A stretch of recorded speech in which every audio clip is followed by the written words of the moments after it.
Guys, I'm having trouble with this RO unit. I'm looking for some help. All right, here's what I've got going on. Here's my main solenoid.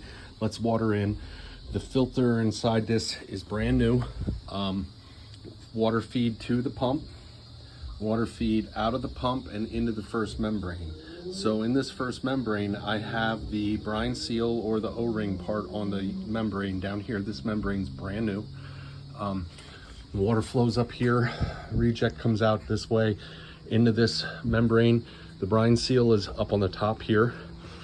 Water flows through here. Here is my next loop for reject, goes to the third membrane.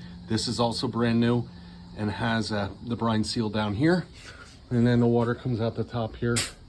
Here's my reject water, and that flows to this valve here, which is my recirc and my reject flow. Here's what I've got going on. All of the product water or good water comes to this three-way manifold all here in gray. It goes to this line, goes through the product water flow gauge out the top into there, into a tank in the ground. Here's what I've got. If I reset that breaker and I turn the system from, because my tank's full, if I turn the system to manual, this is what happens. The first thing that happens is my solenoid opens. You can see I have approximately 55 PSI going to my pump, and then my pump tries to fire up and she just like stalls. And I've got no pressure here.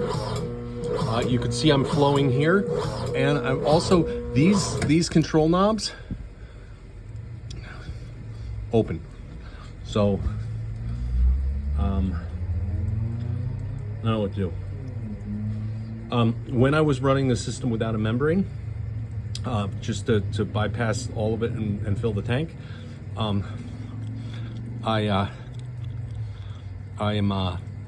this pressure matches this pressure. The other thing you could check out here is my TDS. Even without the system running, and we've got a lot of rain here recently, but I've got really good water in that I'm floating at like, 45 parts per million total dissolved solids. I want to get lower than that. So here's my in-ground tank. My in-ground tank, you can see that I have this, this is flow coming through the system with no pressure, right? And I do have it hooked up to a hydrominder, and there is a float switch in there, and the float switch does work, but the hydrominder is just like a redundant safety that in the event of float switch failing, I don't flood my motor room. So once again, I can reset the breaker. You can see my pump just about stalls. I have all these control knobs are open, and no dice. And when it's running, I get down to like 5, maybe 10 ppm. So I'm not sure if my pump is toast.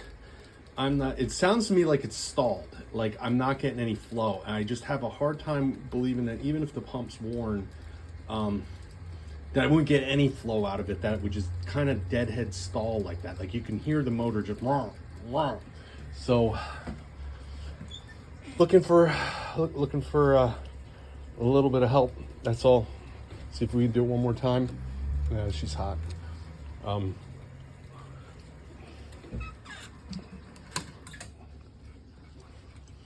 If I turn the system off, the main solenoid shuts down, the pressure in the system drops. Turn the system back on, main solenoid opens. Let's see if I can, that's too hot. So we'll go through the routine one time here real quick. Tank is full. I'm gonna turn the system on to manual. You can see that pump feed pressure comes online. My main solenoid opens. I do actually have a little bit of flow. There goes the motor.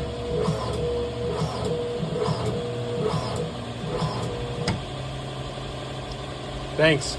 Any help would be greatly appreciated. And this Shelly system, this just simply lets me turn the system on and off remotely. If I ever had a pressure problem or something that needed to be reset, I could just cycle the system. Thanks everyone, see ya.